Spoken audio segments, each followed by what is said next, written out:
നമോ നാരായണായ. ഏഴാമത്തെ ശ്ലോകം. കഷ്ടാതേ സൃഷ്ടിചേഷ്ട ബഹുതര ഭവഖേദാവഹ ജീവഭാജാം ഇത്യേവം പൂർവം ആലോചിതം അജിത മയാ ന ഏവം അദ്യ അഭിജാനേ നോ ചേത് ജീവാഃ കഥം വാ മധുരതരമിദം ത്വദ്വപു ഛിദ്രസാർദ്രം നേത്രൈഃ ശ്രോത്രൈഃ ച പീത്വാ പരമരസസുധാംഭോധിപൂരേ രമേരൻ. കഷ്ടാതേ സൃഷ്ടിചേഷ്ടാ ബഹുതര ഭവഖേദാവഹ ജീവഭാജാം ഇത്യേവം പൂർവമാലോചിതമജിതമയാ നൈവ മധ്യാഭിജാനേ നോ ചേഞ്ജീവാ കഥം വാ മധുരതരമിദം ത്വദ്വപുശ്ചിദ്രസാർദ്രം നേത്രൈഃ ശ്രോത്രൈശ്ച പീത്വാ പരമരസസുധാംഭോധിപൂരേ രമേരൻ. ഹേ അജിത, അല്ലയോ ആരാലും ജയിക്കപ്പെടാത്തവനായ ഭഗവാനെ, തേ സൃഷ്ടിചേഷ്ട കഷ്ട, അങ്ങയുടെ സൃഷ്ടിവ്യാപാരം ദുസ്സഹമാണ്. എന്തുകൊണ്ടെന്നാൽ ജീവഭാജാം, ജീവികൾക്ക് ബഹുതര ഭവഖേദാവഹ, വളരെ വളരെ സംസാര ദുഃഖങ്ങളെ ഉളവാക്കുന്നതാണ് എന്നാണ് മയാ പൂർവമാലോചിതം, ഞാൻ മുമ്പ് കരുതിയിരുന്നത്.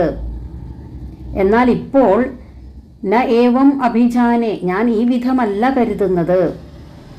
ഇല്ല എങ്കിൽ, അതായത് സൃഷ്ടി ചെയ്യുന്നില്ല എങ്കിൽ ജീവികൾ എങ്ങനെയാണ് ഛിദ്രസാർദ്രം മധുരതരം ഇതം ത്വദ്വപു, ചിത്തും രസവും ജ്ഞാനവും ആനന്ദവും കിരിയുന്നതും അത്യന്തം കൗതുകപ്രദവുമായ അവിടുത്തെ ശരീരത്തെ നേത്രൈഃ ശ്രോത്രൈഃ ച പീത്വാ, നേത്രേന്ദ്രിയങ്ങളാലും ശ്രോത്രേന്ദ്രിയങ്ങളാലും പാനം ചെയ്തിട്ട് പരമരസസുധാംഭോധിപൂരേ രമേരൻ, പരമാനന്ദമാകുന്ന അമൃത സമുദ്രത്തിൻ്റെ തിരക്കോളിൽ കിടന്ന് ആഹ്ലാദം കൊള്ളുക. ഭഗവാന്റെ ലീലാപരമായ സൃഷ്ടി ജീവാത്മാക്കളെ പല വിധത്തിലുള്ള ദുഃഖങ്ങളിൽ അകപ്പെടുത്തുന്നതുകൊണ്ട് നിഷ്കരുണമായ ഒരു പ്രവൃത്തിയല്ലേ ഇത്?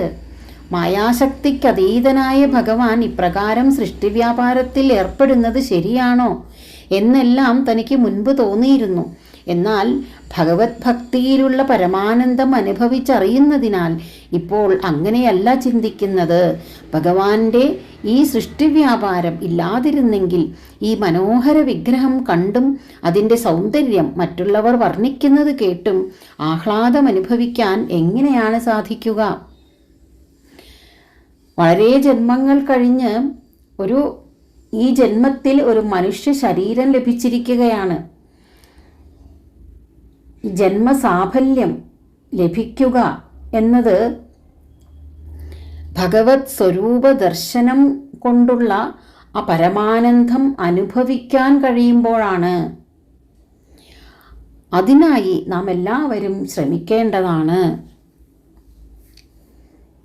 കഷ്ടാതേ സൃഷ്ടിചേഷ്ടാ ബഹുതര ഭവഖേദാവഹ ജീവഭാജാം ഇത്യേവം പൂർവമാലോചിതമജിതമയാ നൈവ മധ്യാഭിജാനേ നോ ചേഞ്ജീവാ കഥം വാ മധുരതരമിദം ത്വദ്വപുശ്ചിന്ദ്രസാർദ്രം നേത്രൈഃ ശ്രോത്രൈശ്ച പീത്വാ പരമരസസുധാംഭോധിപൂരേ രമേരൻ.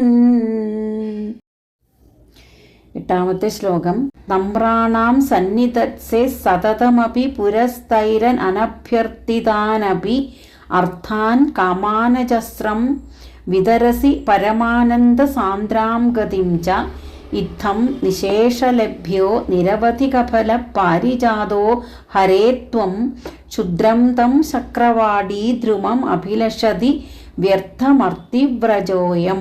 നമ്രാണാം പുര സതതം, അങ്ങയെ നമസ്കരിക്കുന്നവരുടെ മുന്നിൽ അങ്ങ് എപ്പോഴും സന്നിധാനം ചെയ്യുന്നു. ആ നമ്രന്മാർ ആവശ്യപ്പെടാത്ത കാര്യങ്ങളും അതാണ് അനഭ്യർത്ഥിതാൻ അർത്ഥാൻ കാമാൻ. ആവശ്യപ്പെടാത്ത കാര്യങ്ങളും അവരുടെ അഭീഷ്ടങ്ങളും മാത്രമല്ല, പരമാനന്ദ സാന്ദ്രാം ഗതിം, പരമാനന്ദം മുറ്റിയ ഗതിയെയും മോക്ഷത്തെയും അജസ്രം വിതരസി, അവിടുന്ന് എപ്പോഴും ഏത് കാലദേശാവസ്ഥകളിലും ദാനം ചെയ്യുന്നു. ഇങ്ങനെ ഇതെല്ലാം ചെയ്യുന്നത് കൊണ്ട് ഹരേ ത്വം ശ്രീ മഹാവിഷ്ണു, അവിടുന്ന് നിശേഷലഭ്യ, ഏവർക്കും ലഭ്യവും നിരവധി കഫലപാരിജാത, അവധിയില്ലാത്ത ഫലങ്ങളുമുള്ളതുമായ സാക്ഷാൽ കൽപ്പവൃക്ഷമാകുന്നു. അയം അർത്ഥിവ്രജ, അപ്പോൾ ഈ ആവശ്യക്കാർ ഇന്ദ്രന്റെ തോട്ടത്തിലുള്ള ക്ഷുദ്രം തം ചക്രവാടീദ്രുമം, ഇന്ദ്രന്റെ തോട്ടത്തിലുള്ള ആ ക്ഷുദ്രമായ മരത്തെ അഭിലഷതി വ്യർത്ഥം, ആഗ്രഹിക്കുന്നത് വെറുതെയാണ്. കൽപ്പവൃക്ഷം എന്നത് സ്വർഗലോകത്തിൽ ഇന്ദ്രന്റെ തോട്ടത്തിലുള്ള സ്വർഗലോകവാസികൾക്ക് തങ്ങൾ ആവശ്യപ്പെടുന്നതെന്തും നൽകുന്ന വൃക്ഷമാണ്. എന്നാൽ ഭഗവാനാകട്ടെ ഭക്തരുടെ അടുത്തേക്ക് വരുന്നവനും സർവജനങ്ങൾക്കും സുലഭനുമാകുന്നു. ഹൃദയശുദ്ധിയോടെ ഭഗവാനെ ഭജിക്കുന്ന ഭക്തന്മാർക്ക് ആവശ്യപ്പെടാതെ തന്നെ അവരുടെ അഭീഷ്ടങ്ങൾ മനസ്സിലാക്കി അവർക്ക് വേണ്ടതെല്ലാം ധാരാളമായി കൊടുക്കുന്നു. മാത്രമല്ല പരമാനന്ദമായ മുക്തിയെയും കൊടുക്കുന്നു. അതിനാൽ ഭഗവാനോടുള്ള ഭക്തി തന്നെയാണ് ഏറ്റവും ശ്രേഷ്ഠമായിട്ടുള്ളത്. അങ്ങനെ ഭക്തവത്സലനായ ഭഗവാനെ വിട്ട് ആഗ്രഹ സഫലീകരണത്തിനായി മറ്റ് ദേവന്മാരെ ആശ്രയിക്കുന്നത് വിഡ്ഢിത്തമാണ്. അതുകൊണ്ട് ഭഗവാനായ കൽപ്പവൃക്ഷത്തെ ആശ്രയിച്ച് അവരവരുടെ അഭീഷ്ടം സാധിക്കാൻ പരിശ്രമിക്കേണ്ടതാണ് എന്നാണ് മേൽപ്പത്തൂർ ഈ ശ്ലോകത്തിലൂടെ സമർത്ഥിക്കുന്നത്. നമ്രാണാം സന്നിധത്സേ സതതമപി പുരസ്തൈരനഭ്യർത്ഥിതാനപി അർത്ഥാൻ കാമാനജസ്രം വിതരസി പരമാനന്ദ സാന്ദ്രാം ഗതിം ച. ഇത്തം നിശേഷലഭ്യോ നിരവധിക ഫലപാരിജാതോ ഹരേ ത്വം ക്ഷുദ്രം തം ചക്രവാടീദ്രുമം അഭിലഷതി വ്യർത്ഥമർത്തിവ്രജോയം.